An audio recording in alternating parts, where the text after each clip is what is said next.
بسم اللہ الرحمن الرحیم۔ سورہ بقرہ کے بالکل آغاز میں اللہ تعالی نے یہ بات ارشاد فرمائی ہے کہ اللہ کے اس کلام میں، اس کتاب میں کچھ شک نہیں، اور اس کی کچھ تشریح پچھلی نشست میں گزر چکی، اور اللہ تعالی نے یہ بتلایا ہے کہ اس کتاب میں دو باتیں ہیں۔ ایک تو یہ بتلایا کہ کوئی آدمی اس میں شک کرنے والا خواہ شک کرتا رہے، مگر حقیقت میں یہ کتاب ہر قسم کی تہمت اور شک سے پاک ہے۔ اور دوسری بات اس سے آگے یہ ارشاد فرمائی کہ ھدی للمتقین، یہ راہ بتاتی ہے ڈر والوں کو۔ اس آیت کریمہ کا ایک ترجمہ یہ بھی کیا گیا ہے کہ فیہ کا لفظ جو ہے یہ در حقیقت ریب کی صفت ہے، اور للمتقین اس کی خبر۔ سو ترجمہ یوں بنے گا کہ متقی لوگوں کے لیے اس کتاب میں کوئی شک نہیں ہے۔ اور اگر یوں ترجمہ مان لیا جائے، اہل علم اس ترجمے پر غور کر لیں کہ اگر یوں ترجمہ مان لیا جائے کہ متقین کے لیے اس کتاب میں کوئی شک نہیں ہے، تو پھر اس کا مفہوم مخالف یہ بنے گا کہ جن لوگوں نے شک کیا ہے وہ متقی نہیں ہیں، اور جنہوں نے شک کیا ہے جب وہ متقی نہیں ہیں تو ایمان بھی ان میں گویا نہیں ہے، اور وہ کفار اور مشرکین ہیں۔ سو اللہ تعالی نے پہلی بات جس کی نفی فرمائی اور لوگوں کی دعا کو قبول فرمایا، یہ بتلایا کہ اس کتاب میں شک نہیں، اور دوسری بات یہ بتائی کہ یہ کتاب راہ بتاتی ہے، دکھاتی ہے ان لوگوں کو جو متقی ہیں۔ سو جس درجے کا تقوی کسی انسان میں پایا جائے گا، اسی درجے کی ہدایت اس کتاب سے ملے گی۔ تقوی اصل میں لغت میں کہتے ہیں کہ وقیت الشیء، میں نے کسی چیز کو نقصان دہ چیزوں سے بچا لیا۔ قرآن پاک میں آیا ہے فَوَقَاهُمُ اللَّهُ شَرَّ ذَلِكَ الْيَوْمِ، اور اللہ تعالی یقیناً اپنے متقی بندوں کو، نیک بندوں کو بچائے گا اس دن، یعنی قیامت کے شر سے، جس دن ہر طرف سختی اور مصائب اور آلام پھیلے ہوئے ہوں گے۔ اللہ اپنے خاص بندوں کو، اہل ایمان کو اس سختی سے بچائے گا۔ فوقاہم اللہ، اللہ نے انہیں بچا لیا، یعنی وقا مضر چیزوں سے، نقصان دہ چیزوں سے بچا لی۔ تقوی کبھی کبھی خوف کے ہم معنی بھی آتا ہے، اور اس کا ترجمہ یوں کرتے ہیں کہ متقین جو اللہ سے ڈرنے والے ہیں، اور اصل میں نفس کو ہر گناہ سے بچانے کا نام تقوی ہے۔ تقوی کا قرآن پاک میں ہر جگہ ایک ہی مفہوم نہیں ہے، کہیں پر اللہ تعالی نے ایمان کے معنی میں استعمال فرمایا ہے، کہیں پر کبیرہ گناہوں سے اپنے آپ کو بچانے کے لیے استعمال فرمایا ہے، اور کہیں پر اللہ نے خوف کے لیے اس لفظ کا استعمال کیا ہے۔ تو لغت میں تقویٰ کے معنی حفاظت کے ہیں، اور شریعت کی اصطلاح میں ان چیزوں سے بچنے کا نام تقویٰ ہے جو آخرت کے اعتبار سے تکلیف دہ ہوں، انسان کو نقصان پہنچاتی ہوں۔ ان کا تعلق خواہ عقائد سے ہو، انسان کے اعمال سے ہو یا اخلاقیات سے ہو، اور اسی طرح ان کا تعلق چاہے بولنے سے ہو اور چاہے انسان کے افعال سے ہو، چونکہ نقصان دہ چیزوں کے درجات مختلف ہیں، اس اعتبار سے تقویٰ کے درجات بھی مختلف ہیں۔ تقویٰ کا سب سے پہلا درجہ تو یہ ہے کہ کوئی انسان کفر کو چھوڑ دے اور ایمان میں آ جائے، اور اللہ تعالی نے قرآن پاک میں اسی لیے فرمایا ہے کہ وَأَلْزَمَهُمْ كَلِمَةَ التَّقْوَىٰ، اور اللہ تعالی نے تقویٰ کا جملہ ان کے ساتھ پیوست کر دیا ہے، خدا نے جوڑ دیا ہے، یعنی صحابہ کرام رضی اللہ عنہم کے ساتھ اللہ نے تقویٰ کا جملہ، اور تقویٰ سے مراد وہاں پر لا الہ الا اللہ ہے، یعنی اللہ نے اپنی توحید اور ایمانیات ان لوگوں کے دلوں میں اتنی راسخ کر دی ہیں کہ اب وہ نہیں ہٹتی ان سے۔ سو تقویٰ کا پہلا درجہ یہ ہوا کہ انسان کفر کو چھوڑے اور ایمان کو اختیار کر لے۔ اس کے بعد تقویٰ کا دوسرا درجہ یہ ہے کہ انسان کبائر کے ارتکاب سے اپنے آپ کو بچائے، اور اگر کوئی معصیت نافرمانی ہو جائے تو اللہ سے معافی مانگے اور توبہ کرتا رہے۔ کبیرہ گناہوں میں نبی کریم صلی اللہ علیہ وسلم نے بہت سی چیزوں کو گنا ہے جو عام طور پر مسلمانوں کو معلوم ہوتی ہیں، اور ان چیزوں سے اپنے آپ کو بچانے کا نام بھی تقویٰ ہے۔ اور یہ ہوتا ہے کہ انسان جب شریعت پر عمل کرنا شروع کر دے اور ان امور کو بچا لائے جو اللہ نے فرض اور واجب کے درجے میں رکھے ہیں،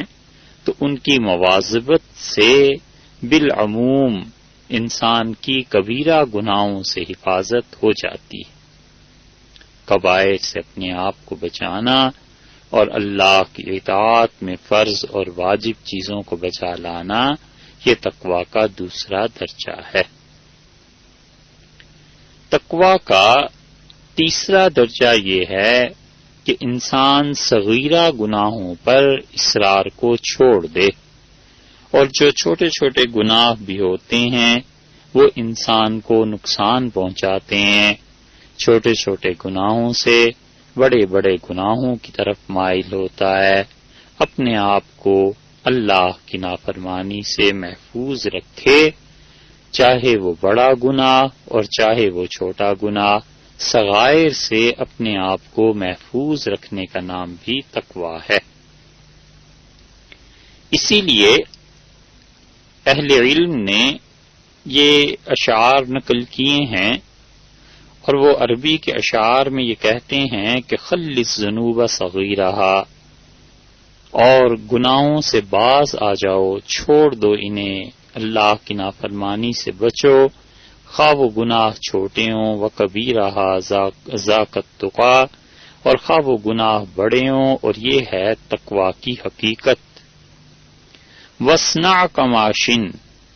اور اللہ کی راہ میں ایسے چل، ایسے زندگی گزار جس طرح کے ایسی زمین پر لوگ چلتے ہیں جس میں کانٹے لگے ہوئے ہوں، تو چلنے والا یحذر ما یرا، سنبھل سنبھل کر چلتا ہے، ایک ایک انچ پر غور کرتا ہے کہ کہیں کوئی کانٹا اس کو چبھ نہ جائے. لا تحقرن صغیرۃ، اور چھوٹے چھوٹے گناہوں کو بھی چھوٹا نہ سمجھنا. ان الجبال من الحصا، کیونکہ چھوٹے چھوٹے سنگریزے پتھر جب اکٹھے ہو جاتے ہیں تو پھر ہوتے ہوتے وہ پہاڑ بن جاتا ہے. اللہ کی نافرمانی اور اللہ کی معصیت میں اپنے آپ کو بے لگام کر دینا اور خدا کا خوف اور اس کے سامنے جواب دینے کا احساس مر جانا، یہ بہت بڑا نقصان ہے انسان کے لیے. اسی لیے متقی انسان وہ ہے جو اپنے آپ کو صغیرہ گناہوں سے بھی بچاتا ہے.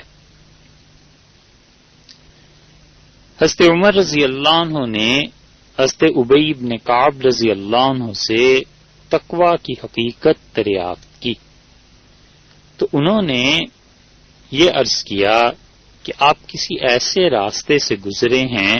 جہاں دونوں طرف کانٹے ہوں، پرخار وادی ہو. تو حضرت عمر رضی اللہ عنہ نے کہا کہ کیوں نہیں، ایسے راستے سے گزرنا ہوا ہے. تو ابی رضی اللہ عنہ نے کہا کہ پھر آپ نے کیا کیا؟ تو آپ نے فرمایا کہ میں نے اپنے کپڑوں کو سمیٹ لیا اور خوب غور سے ایک ایک چیز دیکھ کر چلتا رہا کہ کہیں کوئی کانٹا نہ چبھ جائے. تو ابی بن کعب رضی اللہ عنہ نے کہا امیر المومنین، بس یہی تقوی ہے، یعنی اللہ کی معصیت اور اللہ کی نافرمانی سے بچنے کے لیے اپنی پوری ہمت اور طاقت کو خرچ کر دینے کا نام تقوی ہے. بس اللہ تعالی کی نافرمانی، اس سے بچنا اس لیے کہ اللہ دیکھ رہا ہے. اس سے بھی بڑھ کر یہ کہ اللہ تعالی اس سے ناراض ہوگا، یہ تقوی کی حقیقت ہے. اور اگر کوئی شخص دنیا کی ذلت اور ندامت سے اور سے ڈر کے خدا کی نافرمانی کو چھوڑ دیتا ہے تو یہ تقوی نہیں ہے. تقوی تو اللہ کے ڈر سے اور اللہ تعالی کے احساس سے اور اس کے سامنے کی شرمندگی سے بچنے کے لیے اپنے آپ کو گناہ سے بچانا ہے. اور اس سے بچنا کہ اگر میں یہ کام کروں گا تو لوگ کیا کہیں گے، محلے والے کیا کہیں گے، کوئی دیکھے گا تو کیا کہے گا، یہ تقوی کی حقیقت نہیں ہے. اصول کی بات یہ سمجھنی چاہیے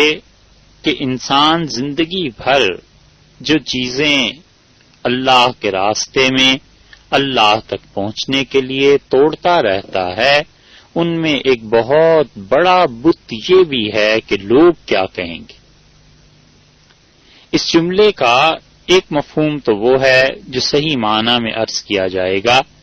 اور ایک مفہوم وہ ہے جو کوئی بھی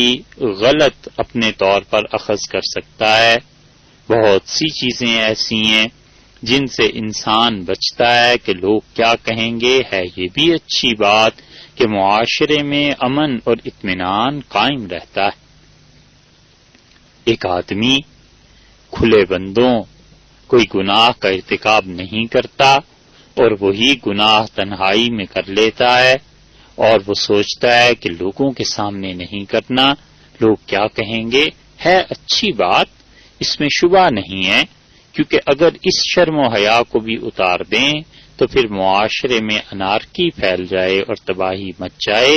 مگر در حقیقت تقوی اس کا نام ہے کہ انسان انسانوں کے بتوں کو توڑ کر اللہ کو مد نظر رکھے اور اللہ کی وجہ سے گناہ چھوڑ دے. یہ کہنا،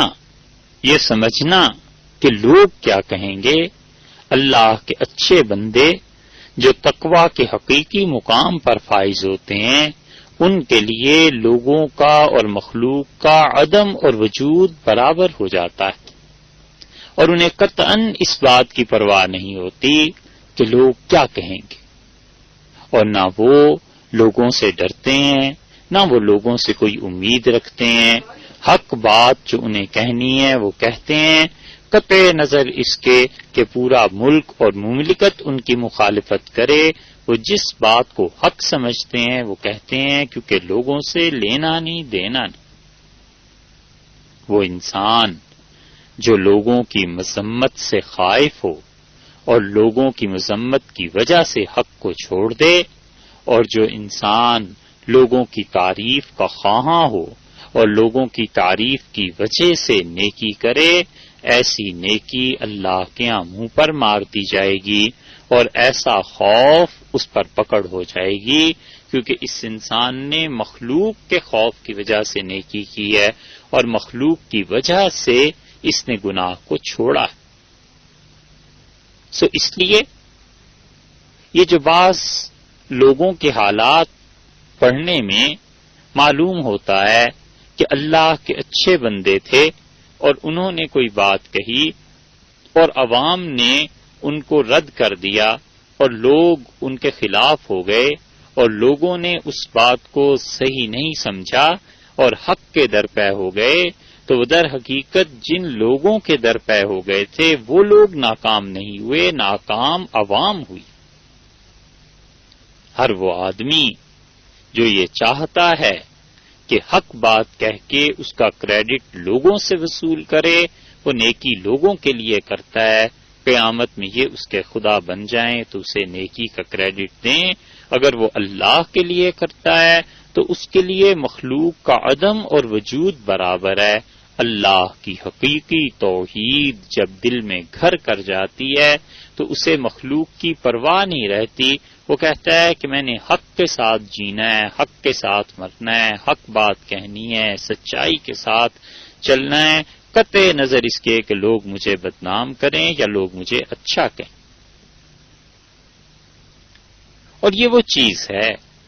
جس کی طرف نبی کریم صلی اللہ علیہ وسلم نے ارشاد فرمایا حضرت معاذ رضی اللہ عنہ سے۔ آپ نے فرمایا معاذ پوری دنیا جمع ہو جائے اور وہ یہ فیصلہ کر لیں کہ تمہیں ایک ذرہ برابر نقصان دیں گے، لن یضروک، ہرگز تجھے نقصان نہیں دے سکتے، الا ما کتب اللہ لک، سوائے اس چیز کے جو خدا نے تقدیر میں لکھ دی۔ اور ساری دنیا جمع ہو جائے اور لوگ جمع ہو جائیں، مل جائیں کہ تمہیں نفع پہنچائیں گے، قطعاً کوئی نفع نہیں پہنچا سکتے، بس وہی نفع پہنچے گا جو اللہ نے طے فرما دیا ہے۔ تو تقوی اس چیز کا نام ہے کہ اللہ کے لیے نیکی کرے، اور تقوی اس کا نام ہے کہ اللہ ہی کی وجہ سے گناہ سے بچے، خواہ وہ صغیرہ ہوں یا کبیرہ ہوں، لوگوں کی وجہ سے نیکی کرنا اور لوگوں کی وجہ سے گناہ سے بچنا، یہ خود ایک درجے کا شرک ہے، اگرچہ کوئی فتویٰ اس پہ شرک کا نہیں دے سکتا، مگر اس نے ایک درجے کا تو شرک کیا کہ لوگوں کی وجہ سے نیکی سے باز رہا، سچائی سے باز رہا، اپنی قوم، اپنے کنبے، اپنے قبیلے کی مدد ظلم پر کرتا رہا۔ گھر میں جھگڑا شروع ہو جاتا ہے،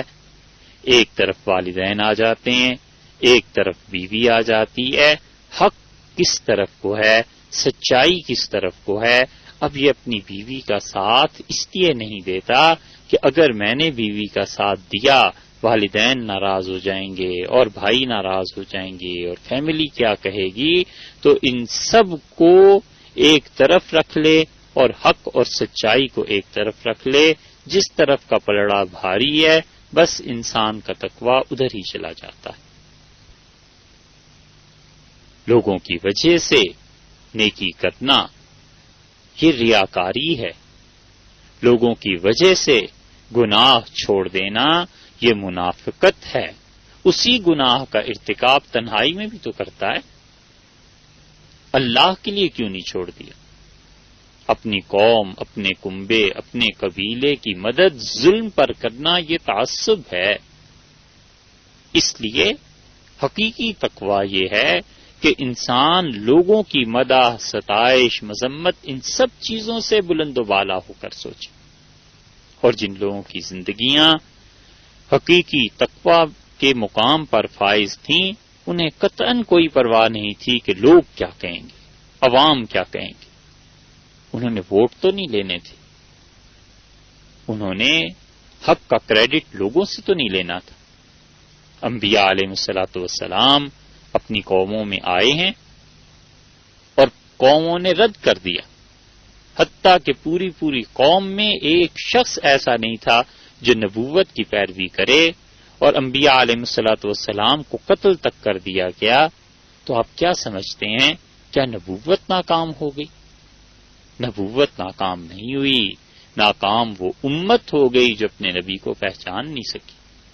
حق اندھا نہیں تھا،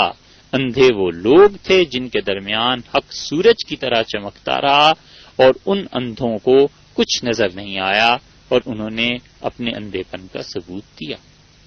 حق اور سچائی اور نبوت اس سے کہیں بلند و بالا ہیں کہ لوگ اس کی تصدیق کریں یا اس کی تردید کیا کریں. حقائق اور سچائیاں اٹل ہوا کرتی ہیں. اگر کوئی ان کی تصدیق کرتا ہے تو اپنے ہی راہ راست پہ ہونے کا کچھ ثبوت دیتا ہے، اور اگر کوئی ان کی تنقیص اور توہین اور تردید کرتا ہے تو وہ کچھ اپنے ہی اندھا ہونے کا اعلان کرتا ہے. اسی لیے اللہ تعالی نے قرآن پاک میں فرمایا ہے کہ وما محمد الا رسول، اور محمد صلی اللہ علیہ وسلم بس رسول ہی تو ہیں. اگر ان کا انتقال ہو جائے یا ان کی شہادت ہو جائے تو کیا تم لوگ اللہ کے دین کو چھوڑ کے کفر کی طرف پلٹ جاؤ گے؟ اور اگر کوئی شخص ایسے کرے گا تو وہ اللہ کا کچھ نہیں بگاڑ سکے گا. اس لیے جو لوگ حقائق اور سچائی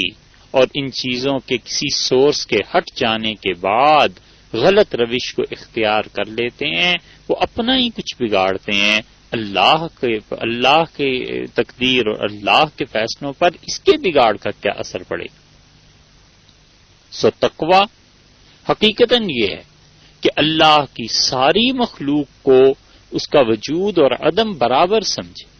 بس اپنا معاملہ اللہ سے صاف رکھے اور اللہ کے ساتھ اپنا تعلق درست رکھے، اور اس بات کو بھول جائے کہ لوگ کیا کہیں گے. جو چیز سچائی پہ مبنی ہے وہ کرنی ہے، جو حق ہے وہ بات کہنی ہے. اس حق کے کہنے میں خواہ والدین ناراض ہوں اور خواہ معاشرہ ناراض ہو اور خواہ لوگ نفرت کی نگاہ سے دیکھا کریں، یہ ساری چیزوں کا احساس اور خیال وہ کرے جس نے قیامت میں یہ دیکھنا ہو کہ خدا کے سامنے جواب دینا ہے یا اپنے والدین کے سامنے، اور اللہ کے سامنے جواب دینا ہے یا مخلوق کے سامنے. تو تقویٰ اس چیز کا نام ہے کہ اللہ کی نافرمانی اللہ ہی کے لیے چھوڑے، لوگوں کے ڈر سے، لوگوں کے خوف سے خدا کی نافرمانی کو ترک کر دینا یہ حقیقی تقویٰ نہیں ہے. یہ بات الگ ہے کہ بعض مواقع پر یہ باتیں ٹھیک ہیں، معاشرے میں نظام کو قائم رکھنا ہے، مگر حقیقت اس کی یہی ہے. اور جو شخص بھی اپنے خاندان، اپنے کنبے اور قبیلے میں حق بات کو تعصب کی وجہ سے نہیں کہتا، وہ یقیناً قیامت میں اللہ کے غضب اور اللہ کی پکڑ کا شکار ہو جائے گا. تقویٰ کا تیسرا مرتبہ یا چوتھا مرتبہ اسے کہیے، وہ یہ کہا گیا ہے کہ دل کو ہر اس چیز سے محفوظ رکھنا جو اللہ کی یاد سے انسان کو غافل کر دے. اسی لیے اللہ تعالی نے فرمایا ہے کہ یا ایھا الذین آمنوا اتقوا اللہ، اے ایمان والو ڈرو اللہ سے حق تقاتہ، جیسے کہ ڈرنے کا حق ہے. یعنی اللہ کی ذات مقدسہ کے اور تمہارے درمیان جتنے غفلت کے پردے ہیں ان سب کو ختم کرو اور غفلت کو دور کرو. اصل مرض دل کا وہ غیر کی محبت میں گرفتار ہو جانا ہے، اور دل کا اصل مرض غفلت ہے. دل اللہ کے علاوہ جس کی یاد میں بھی مصروف رہے گا وہ چیز اس کے دل و دماغ پر، ہوش و حواس پر چھاتی چلی جائے گی، اور اللہ کی ذات اسی طرح اس کے لیے پردوں میں مستور ہوتی چلی جائے گی. تو اصل چیز غفلت ہے. اسی لیے قرآن پاک میں آیا ہے، اللہ تعالی نے قاعدے کی بات بیان کی ہے۔ اللہ تعالی نے فرمایا ہے کہ قیامت میں لوگ مجھ سے پوچھیں گے کہ پروردگار، دنیا میں وقت کنت بصیرا، میں آنکھوں والا تھا، آج قیامت کے دن میں اندھا کیوں؟ رب لما حشرتنی اعمی، اللہ آج مجھے قیامت میں اندھا کیوں پیدا کیا گیا ہے جبکہ دنیا میں تو میری آنکھیں تھیں؟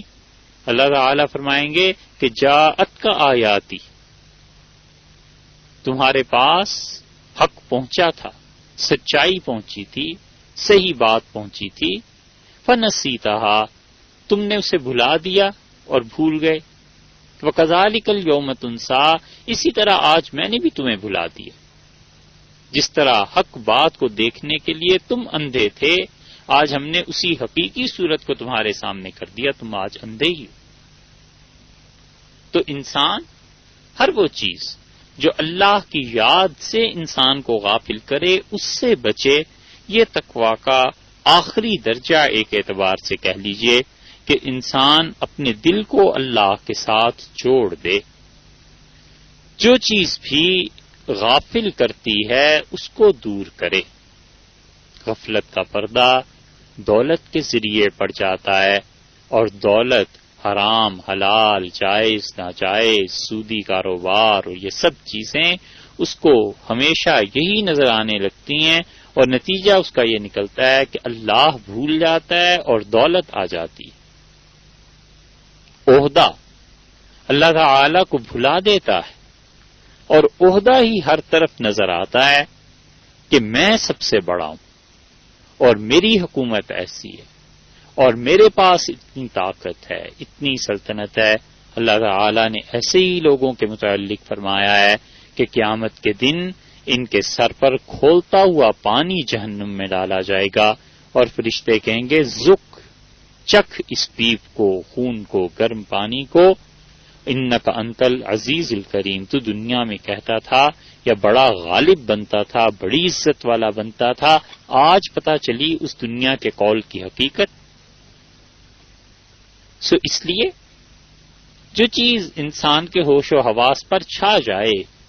اور حق چیز اس سے مستور کر دے، چھپا دے، وہ غافل کر دیتی ہے۔ ایک انسان کے ہوش و حواس پر ایک چیز چھا گئی اور نماز کا وقت آتا ہے اور وہ نماز کا سارا وقت گزر جائے، اللہ کی یاد کا سارا وقت گزر جائے اور وہ چیز اسے اپنے اندر مصروف کیے رکھے، اس کا مطلب یہ ہے کہ یہ چیز ہے جس نے اسے اللہ کی یاد سے غافل کر دیا۔ اولاد کا یہ حال ہوتا ہے کہ اولاد کی محبت اس بات پر لے آتی ہے کہ انسان انہی کے لیے حرام کما کر لانے لگتا ہے، تو یہ اولاد چھا گئی اس کے ہوش و حواس پر اور اللہ تعالی کی یاد سے اسے محروم کر دیا۔ اللہ کی یاد سے محرومی حقیقتاً بہت بڑا نقصان ہے۔ تو تقویٰ کا آخری درجہ یہ ہے کہ انسان اپنے دل کو اللہ کی یاد میں لگا لے۔ کوئی چیز زندگی میں ایسی نہیں ہونی چاہیے کہ دل اس کی محبت میں گرفتار ہو جائے اور وہ محبت اتنی بڑھ جائے کہ اللہ کی نافرمانی اور معصیت پر اسے لے۔ اسی لیے اس محبت میں جھوٹے وعدے ہوتے ہیں، اس محبت میں خدا کی نافرمانی ہوتی ہے، اللہ کے سامنے جواب دینے کا احساس نہیں رہتا، اس لیے جھوٹ بولتا ہے، جھوٹی قسمیں کھاتا ہے، ساری عمر ساتھ رہنے کے وعدے ہوتے ہیں اور آخری دم تک اس محبت کو نبھانے کی قسمیں کھائی جاتی ہیں، حالانکہ سب جانتے ہیں کہ یہ محبت کچھ دنوں میں ہی برباد ہونے والی ہے۔ یہ محبت ماں باپ کی سختی کے نتیجے میں سب ٹوٹ پھوٹ کر رہ جائے گی۔ تو یہ چیز جو اتنی قسم اور جھوٹ پر آمادہ کر رہی تھی، وہ جذبہ اللہ سے غافل کرنے والا تھا، وہ محبت نہیں تھی، وہ فسق تھا۔ اس لیے اعمال کے ساتھ ساتھ اپنے دل پر نظر رکھے کہ دل کس چیز کی محبت میں گرفتار ہے۔ اگر دل حرام کی محبت میں گرفتار ہے اور اگر دل کا مزاج بدلا ہوا ہے اور ہوش و حواس پہ اللہ کے علاوہ کوئی چیز ایسی چھا گئی ہے کہ جب اللہ کا حکم اور اس چیز کی محبت میں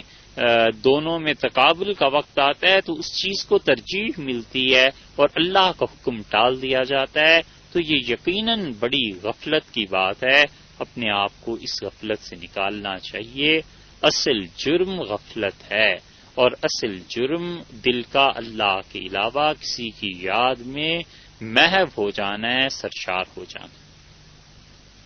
اس لیے اللہ تعالی نے یہ فرمایا ہے کہ اس قرآن میں ہدایت ہے ان لوگوں کے لیے جو تقوی کی راہ اختیار کرتے ہیں، بچتے ہیں.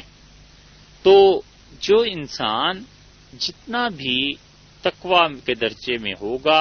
اس سے نیکسٹ سٹیپ کے لیے اسے ہدایت مل جائے گی. مثلا ایک انسان ایمان میں داخل ہوا اور اس نے کفر کو چھوڑ دیا تو قرآن ایسے انسان کی رہنمائی کرے گا کہ اب وہ کبائر سے بچے اور اپنے آپ کو اتباع سنت، فرائض، ان چیزوں کی طرف راغب کرے. اب ایک انسان نے کبائر کو چھوڑ دیا، قرآن اس کی رہنمائی کرے گا کہ تم کیسے اپنے آپ کو صغائر سے بچا سکتے ہو. اسی طرح ایک انسان ان ساری چیزوں سے اپنے آپ کو محفوظ کر بھی لیتا ہے. ایک انسان جب اپنے آپ کو صغائر اور کبائر اور ان چیزوں سے محفوظ کر لیتا ہے پھر قرآن اس کی رہنمائی کرتا ہے اور قرآن کہتا ہے کہ آپ کو اللہ کی یاد کے لیے وقف کر دو، اپنے آپ کو اللہ کی یاد میں کھپا دو. عبادت اللہ کی کرنا اور اتنی عبادت کرنا جس میں کچھ تھکن محسوس ہونے لگے انسان کو اور طبیعت پر بوجھ پڑنے لگے، اللہ نے ایسی عبادت کو پسند بھی کیا ہے اور اللہ تعالی نے ایسی عبادت کی طرف توجہ بھی دلائی. سورہ علم نشرح پڑھتے ہیں نا، اس کے آخر پہ کیا آیا ہے؟ اللہ تعالی نے فرمایا ہے کہ جب آپ فَإِذَا فَرَغْتَ فَانْصَبْ، جب آپ فارغ ہو جائیں دن بھر کی مصروفیات سے، کاموں سے، تو اللہ کی عبادت میں اپنے آپ کو تھکا دیجیے اور اپنے پروردگار کی طرف شوق کا، رغبت کا اظہار کیجیے. تو معلوم ہوتا ہے کہ اللہ کی اتنی عبادت کرنا، اتنے کثرت سے نفل پڑھنا، اتنی تسبیحات پڑھنا کہ انسان کو اس میں تھکن محسوس ہونے لگے، یہ اللہ کے ہاں مطلوب بھی ہے، پسندیدہ بھی ہے، اچھی بات. لیکن اس کے ساتھ ساتھ دل اس کو پاک کرنا بھی ضروری ہے، لوگوں کے کینے سے، حسد سے، اور سب سے بڑی چیز جس کی تشریح کچھ ہفتوں کے بعد آ جائے گی انشاءاللہ، منافقت سے اپنے آپ کو پاک کرنا ضروری ہے. یہ نہیں ہے کہ دن میں تو 100 نفل اس انسان نے پڑھ لیے اور پھر لوگوں کی غیبتیں کرنے بیٹھ گیا، رات عبادت میں گزار دی اور فجر کی نماز ضائع ہو گئی. اپنے آپ کو ان چیزوں سے بچانا، اللہ کے ساتھ تعلق دل کا قائم رہے، یہ حقیقی تقویٰ. اللہ تعالی نے فرمایا بل تؤثرون الحیات الدنیا، بلکہ بات یہ ہے کہ تم دنیا کی زندگی کو ترجیح دیتے ہو. دنیا کس چیز کا نام ہے؟ ہر وہ چیز جو بندے اور اللہ کے درمیان حائل ہو جائے وہ اس کی دنیا ہے. ایک آدمی نماز پڑھتا ہے بنا سنوار کے کہ لوگ دیکھیں اور تعریف کریں کہ صاحب ایسی نماز بہت اچھی ہے. یہ جو لوگوں کو دکھانے کی نیت ہے نا، یہ نیت اس کے اور اللہ کے درمیان آ گئی. یہ دنیا ہے اس انسان کی. جب تک اس نیت کو آگ نہیں لگائے گا اور جب تک یہ خشوع اور خضوع اللہ کے لیے نہیں ہوگا اور جب تک لوگوں کا وجود اور عدم سب چیزیں برابر نہیں ہوں گی تب تک اللہ کی راہ نہیں پا سکے. نبی کریم صلی اللہ علیہ وسلم کی آیات طیبہ نے پہلا سبق یہی دیا ہے. پورے مکہ مکرمہ میں کوئی ایک شخص ایسا نہیں تھا جو اللہ کی توحید کا کلمہ بلند کرتا. آپ نے سب سے پہلے فرمایا تھا کہ لا الہ الا اللہ، اللہ کے علاوہ کوئی الہ نہیں. اگر حضرت صلی اللہ علیہ وسلم لوگوں کے اور مخلوق کی اہمیت اور ان چیزوں کو، ساری باتوں کو پیش نظر رکھتے تو اللہ کی اس بات کو کہنا کیسے ممکن تھا. اسی لیے اللہ تعالی نے فرمایا ہے کہ فاصدع بما تؤمر، جس بات کا ہم نے حکم دیا ہے آپ ڈنکے کی چوٹ پہ اس بات کو کہیے۔ ایک جگہ فرمایا واللہ اللہ تعالی یعصمک من الناس، لوگوں سے آپ کی حفاظت فرمائے گا۔ تو اس لیے آدمی تقویٰ کی حقیقت میں اسی وقت پہنچتا ہے، قرآن اس کی رہنمائی کرتا ہے اور کہتا ہے کہ اپنے آپ کو اللہ کی عبادت میں کھپا دو، اپنے آپ کو اللہ کی عبادت میں لگا دو۔ اللہ تعالی کی عبادت، فرائض اور واجبات اس سے بھی آگے خدا کے ہاں پسندیدہ ہے۔ اللہ تعالی چاہتے ہیں کہ اس کے بندے اس کی عبادت کریں، نماز پڑھیں، نفل روزے رکھیں، صدقہ کریں۔ آہستہ آہستہ یہ چیزیں آگے چلتی آ رہی ہیں۔ پھر اللہ تعالی نے فرمایا ہے کہ یہ ہدایت دیتی ہے ان لوگوں کو جو متقی ہیں، اور متقی لوگوں کی پہلی صفت، پہلا وصف یہ بیان کیا کہ الذین یؤمنون بالغیب، جو یقین کرتے ہیں بن دیکھا۔ بالغیب کا مطلب بغیر دیکھی ہوئی چیزوں پر ایمان لاتے ہیں۔ یہاں پر ایمان کی بات سمجھنی چاہیے کہ ایمان کس چیز کا نام ہے۔ لغت میں ایمان کے معنی تصدیق کے آتے ہیں، اور مرتضی زبیدی تاج العروض کے مصنف رحمت اللہ علیہ نے اس پر بڑی تفصیل سے بحث کی ہے، اور پھر انہوں نے اس میں تسلیم کے معنی بھی لکھے ہیں۔ اور شریعت کی اصطلاح میں ایمان اس بات کو کہتے ہیں کہ جو چیز رسول اللہ صلی اللہ علیہ وسلم اللہ تعالی کی طرف سے لے کر آئے ہیں، حضرت صلی اللہ علیہ وسلم پر اعتماد اور ان کی زبان مبارک پر بھروسہ کرنا، اور دل سے انسان اس کی تصدیق کر دے، دل اس کو سچا جان لے، یہ ہے ایمان۔ اور زبان سے اقرار کرنا، یہ اقرار کرنا اس درجے میں ہے کہ اصل حقیقت میں شامل نہیں، مگر اقرار کی وجہ سے انسان مسلمان جانا جائے گا۔ یہ جو ہم نے عرض کیا ہے کہ تصدیق کرے، تو تصدیق سے محض علم اور معرفت مراد نہیں، تصدیق اور چیز ہے اور علم اور معرفت اور چیز ہے۔ علم کے معنی جاننے کے ہیں، اور کفار مکہ اچھی طرح جانتے تھے کہ یہ اللہ کے رسول علیہ الصلوۃ والسلام، اس کے باوجود ایمان نہیں تھا۔ نمرود کو نہیں پتا تھا کہ سیدنا ابراہیم علیہ الصلوۃ والسلام اللہ کی جانب سے ہیں، فرعون کو معلوم نہیں تھا کہ موسیٰ اور ہارون علیہ السلام یہ خدا کے فرستادہ پیغمبر ہیں اور سچ بات کہتے ہیں۔ تو ایمان علم کا نام نہیں، اور معرفت کے معنی پہچاننے کے ہیں۔ اللہ تعالی نے یہودیوں کے متعلق ایک جگہ فرمایا کہ یعرفونہ، یہ یہودی رسول اللہ صلی اللہ علیہ وسلم کی ایسی ہی معرفت رکھتے ہیں کما یعرفون ابناءہم، جیسے اپنے بیٹوں کی معرفت رکھتے ہیں، جیسے بیٹے کے بیٹا ہونے کے بارے میں انہیں شبہ نہیں ہے، اسی طرح رسول اللہ صلی اللہ علیہ وسلم کے متعلق بھی شبہ نہیں۔ تو علم اور معرفت کے علاوہ ایک چیز ہے، اور وہ ہے تصدیق، اور تصدیق کے معنی ہے ماننا، یعنی ایمان نام ہے ماننے کا۔ رسول اللہ صلی اللہ علیہ وسلم کو مان لیا جائے کہ حضرت صلی اللہ علیہ وسلم جو کچھ فرماتے ہیں وہ سب سچ ہے،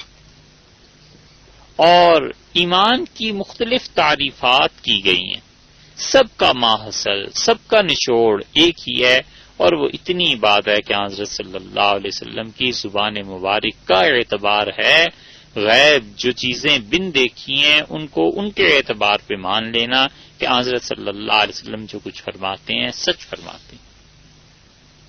خلاصہ یہ ہے کہ محض علم اور محض معرفت اور محض ایقان ایمان کی حقیقت نہیں، بلکہ ایمان کی حقیقت اذعان ہے، ایمان کی حقیقت ماننا ہے کہ جو کچھ حضرت صلی اللہ علیہ وسلم نے فرمایا ہے غیب کی چیزوں کے متعلق وہ بالکل برحق۔ رسول اللہ صلی اللہ علیہ وسلم پر اعتماد کی قید اس لیے لگا رہے ہیں کہ ایمان وہی معتبر ہے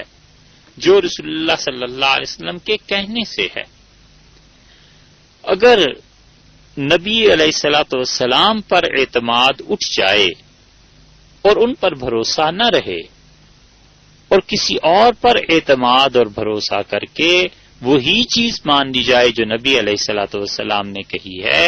تو یہ بھی ایمان نہیں ہے۔ سمجھے آپ؟ یہ جو ہم نے عرض کیا ہے کہ ایمان میں رسول اللہ صلی اللہ علیہ وسلم کا اعتبار ضروری ہے، ایمان میں نبی کریم صلی اللہ علیہ وسلم کی زبان پر بھروسہ کرنا ضروری ہے۔ جس چیز کے لیے رسول اللہ صلی اللہ علیہ وسلم فرماتے ہیں یہ ہے، مثلاً اللہ تعالی، مثلاً جنت، مثلاً جہنم، اگر حضرت صلی اللہ علیہ وسلم کی زبان مبارک کا اعتبار کوئی آدمی اٹھا دے کہ اس کا اعتبار نہیں، لیکن فلاں شخص کہتا ہے کہ اللہ ہے، تو یہ شخص مومن نہیں ہے۔ توحید، قیامت کا کوئی قائل ہو، عقلاً قائل ہو کہ قیامت آنی چاہیے، کیونکہ لوگ جو ظلم کر رہے ہیں کوئی دن تو ایسا ہونا چاہیے جب ظالم کو سزا ملے اور مظلوم کو داد ملے، انصاف ملے، اور وہ یہ کہے کہ اس میں نبوت ضروری نہیں ہے، محض عقل کافی ہے، تو یہ شخص مومن نہیں ہے، کیونکہ ایمان میں یہ ضروری ہے کہ رسول اللہ صلی اللہ علیہ وسلم کے کہنے کی وجہ سے مانے۔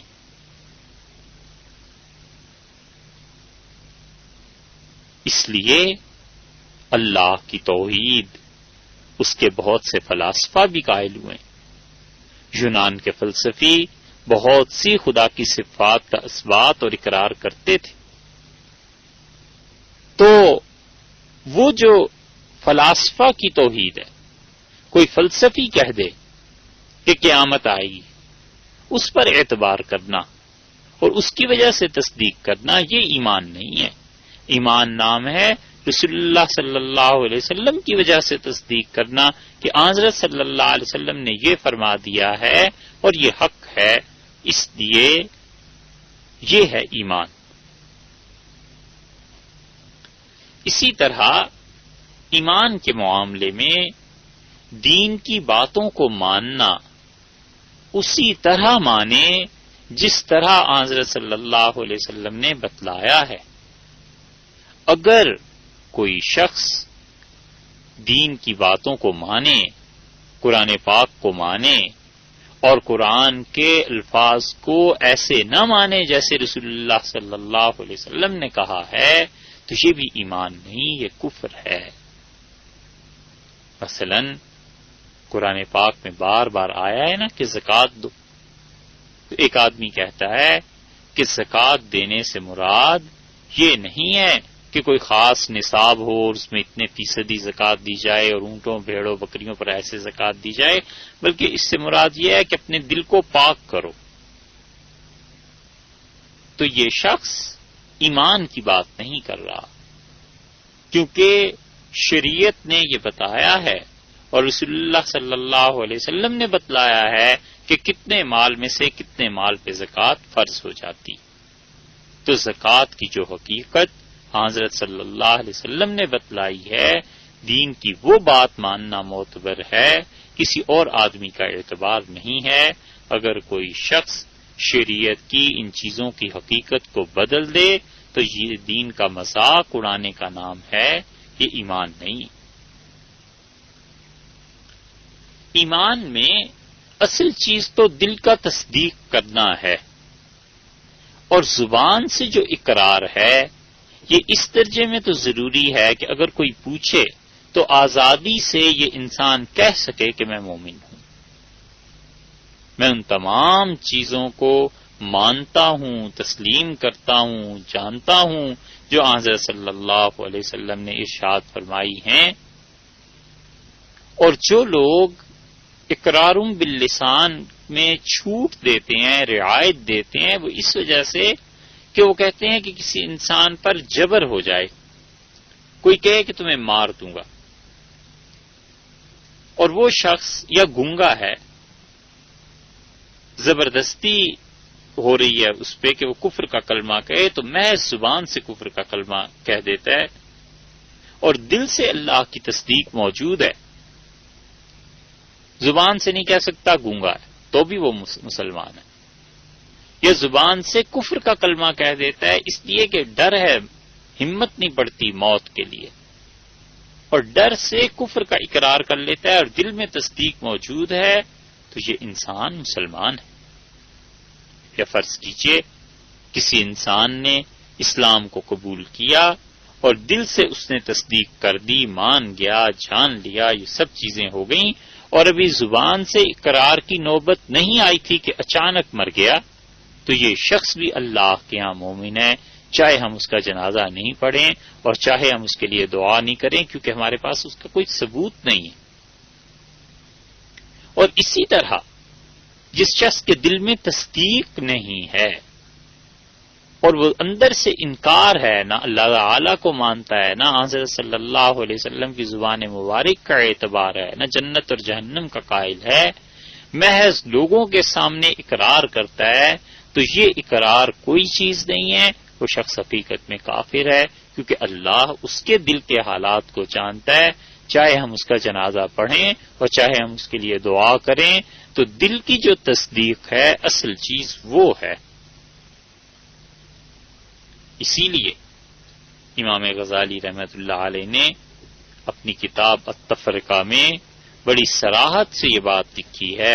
کہ رسول اللہ صلی اللہ علیہ وسلم کے لائی ہوئی کسی بھی چیز کی تکذیب کرنا، الکفر ہوا تکذیب الرسول علیہ الصلوۃ والسلام فی شیء مما جاء بہ، رسول اللہ صلی اللہ علیہ وسلم جتنی چیزوں کو لے کے آئے تھے ان میں سے کسی چیز کی تکذیب کرنا، جھٹلانا حضرت صلی اللہ علیہ وسلم کی زبان مبارک کو، یہ چیز کفر ہے۔ والایمان و تصدیقہ فی جمیع ما جاء بہ، اور ایمان اس چیز کی تصدیق کا نام ہے جو چیز رسول اللہ صلی اللہ علیہ وسلم لے کر آئیں۔ تو اس لیے دل سے تصدیق انسان کرے اور زبان سے اقرار بھی کرے، ضرورت کے وقت بھی ویسے بھی اقرار کرتا ہے، تو یہ شخص مومن ہے۔ رہ گئی یہ بات کہ اعمال ایمان کا جز ہیں یا نہیں، بہت طویل بحث اس پہ متکلمین اور محدثین اور فقہا نے کی ہے، اور ساری باتوں کا خلاصہ یہ ہے کہ ایمان کا اعلیٰ درجہ اور اعلیٰ مراتب اس میں تو اعمال ہیں، لیکن اگر کسی انسان کو تصدیق حاصل ہے، زبان سے اقرار کرتا ہے اور اس کے اعمال اگرچہ کبائر پر مشتمل ہیں، اس کے باوجود وہ مومن۔ قرآن پاک میں کبیرہ گناہوں کے مرتکب شخص پر بھی ایمان کا اطلاق کیا گیا ہے۔ اللہ تعالی نے فرمایا یا ایھا الذین آمنوا، ایمان والو، کتب علیکم فی القصاص، تمہارے لیے قتل کا بدلہ قصاص جو ہے اسے ضروری قرار دیا گیا۔ تو اب جو شخص قتل کر رہا ہے، بدترین کبیرہ گناہ کا ارتکاب کر رہا ہے، اس کے باوجود اللہ نے کہا ہے کہ ایمان والا ہے۔ ایک جگہ فرمایا وَإِن طَائِفَتَانِ مِنَ الْمُؤْمِنِينَ اقْتَتَلُوا، اور اگر ایمان والوں کو دو گروہ آپس میں جنگ کریں، لڑ پڑیں، تو ان کے درمیان صلح کرو۔ مراد دیکھیے آپ، دو گروہ لڑ پڑے، جنگ ہو رہی ہے دونوں کے درمیان، ظاہر ہے کہ بہت بڑا گناہ کہا جا سکتا ہے، مگر اس کے باوجود ہیں دونوں ایمان والے۔ تو جن احادیث میں رسول اللہ صلی اللہ علیہ وسلم نے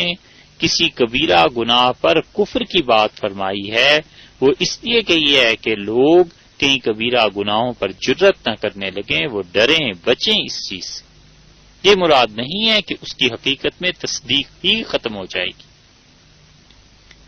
اسی لیے یہ جو مسئلہ ہے کہ فقہا لکھتے ہیں اہل قبلہ کی تکفیر جائز نہیں، تو اہل قبلہ سے مراد کیا ہے؟ مراد یہ ہے کہ شریعت نے جن چیزوں پر ایمان لانے کا حکم دیا ہے، اگر کوئی شخص ان تمام چیزوں پر ایمان رکھتا ہے تو کبیرہ گناہ کے ارتکاب کی وجہ سے اس کی تکفیر نہیں کی جا سکتی، جیسا کہ خارجیوں کا عقیدہ تھا۔ ایک زمانے میں اس امت میں جو بہت حد سے بڑھے ہوئے تھے، اور آج کل بھی کچھ سرپھرے ایسے پائے جاتے ہیں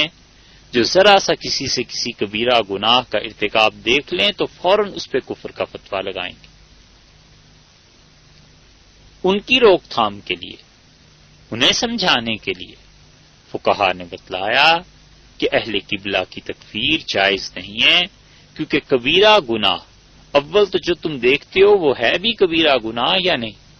اور اگر وہ ہے بھی تو بھی کبیرہ گناہ ایمان سے نہیں کسی انسان کو نکال دیتا، وہ کافر نہیں ہو جاتا۔ حد چاہیے سزا میں عقوبت کے واسطے،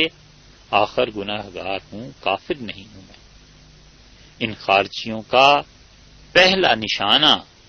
امیر المومنین سیدنا علی بن ابی طالب رضی اللہ عنہ بنے، اور وہ عام یہ کہتے پھرتے تھے حضرت علی رضی اللہ عنہ کے متعلق علی مسلمان نہیں ہے۔ حضرت علی رضی اللہ عنہ کو وہ سمجھتے تھے کہ انہوں نے کسی کبیرہ گناہ کا ارتکاب کیا ہے، اور وہ یہ گناہ کیا ہے کہ انہوں نے حضرت معاویہ رضی اللہ عنہ کے ساتھ اس بات پر معاہدہ کر لیا کہ ان دونوں کے درمیان کچھ لوگ فیصلہ کرا دیں گے۔ تو خارجیوں نے کہا کہ اللہ کے علاوہ تو کوئی فیصلہ کرا ہی نہیں سکتا، لہذا تم دونوں کافر ہو گئے۔ تو کبیرہ گناہ کے مرتکب کو خارجی کافر کہتے تھے، اور یہ خارجیوں کے اثرات اب تک پائے جاتے ہیں۔ وہ لوگ جنہیں دین کا صحیح علم اور اہل علم کی صحبت اور ان کے پاس رہنے کا اور ان کی تربیت میں رہنے کا موقع نہیں ملتا، وہ بھی کبائر کے ارتکاب کو کفر شمار کرتے ہیں۔ فقہا نے اس لیے ان چیزوں کی روک تھام کے لیے لکھا کہ خوارج کا یہ مذہب ہے کہ کبیرہ گناہ کے ارتکاب سے انسان کافر ہو جاتا ہے، مگر اہل سنت والجماعت کا یہ مذہب نہیں ہے۔ اگر کوئی شخص کبیرہ گناہ کا ارتکاب کرے گا تو بھی وہ مومن رہے گا، بشرطے کہ وہ دین کی ان تمام چیزوں کو مانتا ہو جو چیزیں رسول اللہ صلی اللہ علیہ وسلم لے کر دنیا میں تشریف لائے تھے، اور اگر ان چیزوں میں سے کسی چیز کو بھی نہیں مانے گا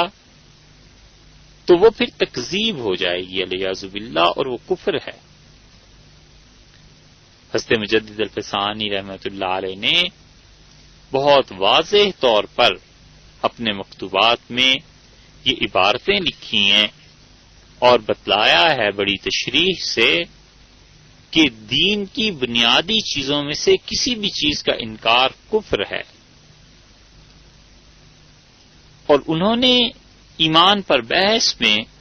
یہ بھی لکھا ہے کہ کبائر کے ارتکاب سے کوئی انسان کافر نہیں ہو جاتا، اور جو امور قطعی طور پر ثابت نہیں ہے، فقہا نے اس کے متعلق یہ لکھا ہے کہ ان کے انکار سے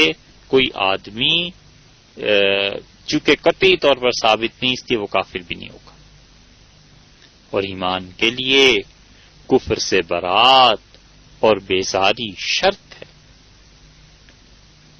فقہا تمام کے تمام اپنی کتابوں میں لکھتے ہیں کہ وَالتَّبَرِّ عَنْ كُلِّ دِينٍ سِوَى الْإِسْلَامِ، اللہ کے اس دین اسلام کے علاوہ باقی تمام ادیان باطلہ سے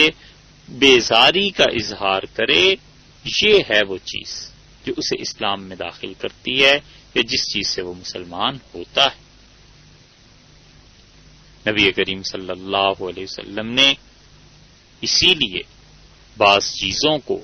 ابتدائی دور میں ایمان کی علامت قرار دے دیا تھا کہ جو شخص یہ حرکت کرے گا وہ مسلمان نہیں۔ ترمذی کی روایت میں آیا ہے، حضرت صلی اللہ علیہ وسلم نے بتلایا، آپ نے فرمایا کہ جو شخص بھی اکیلا گھر بنا کے کافروں کے درمیان رہے گا یا اس کا اکیلا گھر رہ جائے گا، آپ نے فرمایا وہ مسلمان نہیں۔ تو اس کا یہ مطلب تھوڑا ہی تھا کہ وہ کافر ہو جائے گا، مراد یہ ہے کہ ایمان کا وہ رتبہ جو اللہ کے ہاں مطلوب ہے وہ اس کو حقیقتاً نصیب نہیں ہوا. اسے چاہیے کہ اس اکیلے گھر سے ہجرت کر کے مدینہ منورہ آئے. وہ ہجرت میں پیچھے کیوں رہ گیا؟ تو کفر سے بیزاری اور کفر سے انکار کرنا یہ خود دین کے لوازمات میں سے ہے. اللہ تعالی نے قرآن پاک میں جو جا بجا مہاجرین صحابہ کرام رضی اللہ عنہ کی تعریف کی ہے تو اسی بنیاد پہ کی ہے کہ اللہ تعالی نے بتایا ہے کہ انہوں نے کافروں کو چھوڑ دیا اور انہوں نے ایمان کو اختیار کیا. سیدنا ابراہیم علیہ الصلوۃ والسلام کی قرآن بار بار تعریف کرتا ہے. اللہ تعالی نے بار بار بیان کیا ہے کہ اس نے کافروں سے بیزاری کا اظہار کر دیا تھا اور حتیٰ کہ اپنے والد سے جب اس کی حقیقت ان پر کھلی کہ وہ کفر پہ مرا ہے تبرأ منہ، اللہ نے فرمایا ابراہیم علیہ السلام اس سے بیزار ہو گئے. تو اس لیے کفر سے بیزاری، کافروں کی رسومات سے بیزاری اور کفر سے نفرت کا اظہار کرنا اور خود کفر جو ہے اس سے نفرت ہونا دل میں، یہ ایمان ہے. کفر سے نفرت کے متعلق ایک بات یہ بھی خیال میں رکھنی چاہیے کہ کافر سے نفرت اس وجہ سے کہ وہ کفر کا داعی ہے، کفر کا علم بردار ہے، الگ چیز ہے. اور کافر سے ویسے نفرت کرنا یہ ایک الگ چیز ہے. اس کے عقیدے سے بیزاری کا اظہار کرے، اس کے عقیدے سے اپنے آپ کو بچائے، لیکن خام خواہ میں بغیر کسی وجہ کے تکلیف دینا، نقصان پہنچانا، قتل کرنا، یہ باتیں درست نہیں ہیں. مصنف عبدالرزاق میں آیا ہے کہ ایک یہودی نے حضرت صلی اللہ علیہ وسلم کے لیے ایک جانور کا دودھ پیش کیا، نکالا اس کے تھنوں سے. تو حضرت صلی اللہ علیہ وسلم نے اس یہودی کو دعا دی اور آپ نے فرمایا اللہ اس کی جوانی کو قائم رکھ. اور صحابہ کرام رضی اللہ عنہ فرماتے تھے کہ ہم نے اس یہودی کو دیکھا، رسول اللہ صلی اللہ علیہ وسلم کی دعا سے لگ گئی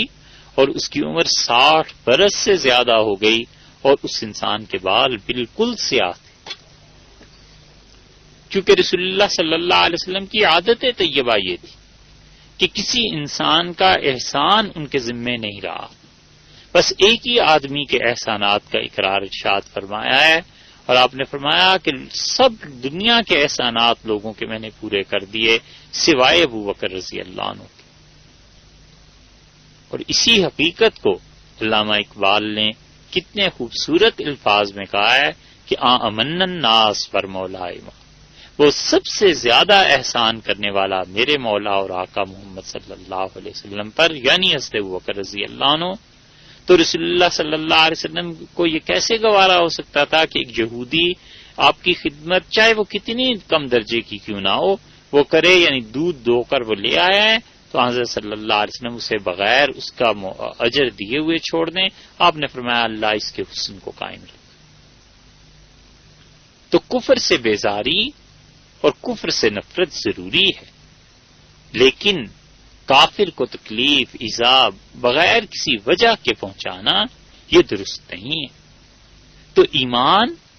اس کے ساتھ ساتھ اس کے لوازمات میں سے ایک چیز یہ ہے کہ انسان اللہ کے اس دین کے علاوہ باقی تمام ادیان سے بیزاری کا اظہار کرے.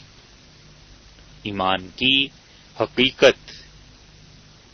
جو صوفیاء کرام رحمت اللہ علیہ کے نزدیک ہے وہ اس سے آگے کی بات کرتے ہیں اور وہ کہتے ہیں کہ ایمان کی ایک صورت ہے اور حقیقت ہے، اور کہتے ہیں کہ دل سے تصدیق کرنا اور زبان سے اقرار کرنا یہ ایمان کی صورت ہے، اور ایمان کی حقیقت یہ ہے کہ انسان کا نفس مطمئنہ ہو جائے. بس یہ ایسا شخص ہے جو پھر پلٹتا نہیں ہے، مرتد نہیں ہوتا. اس کی تشریح انشاءاللہ آئندہ نشست میں آپ سے عرض کریں گے. السلام علیکم ورحمۃ اللہ وبرکاتہ.